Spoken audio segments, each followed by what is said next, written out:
शासनाने प्लॅस्टिकवर बंदी आणल्यापासून मुरबाड नगरपंचायत हद्दीत बाजारपेठेत प्लॅस्टिक पिशव्या, चिकन, मटण, किराणा दुकानासह सर्वच दुकानात पुरवणारे होलसेल विक्रेते अद्याप नगरपंचायतीच्या अधिकाऱ्यांना सापडले नसल्याने आरोग्य विभाग अपयशी ठरले आहे.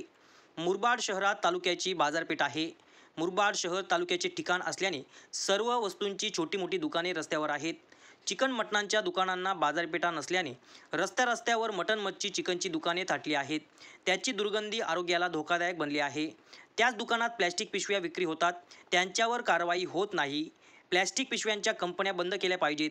होलसेलदारांवर कारवाई करून ग्राहक आणि दुकानदारांना पर्यायी व्यवस्था केली पाहिजे.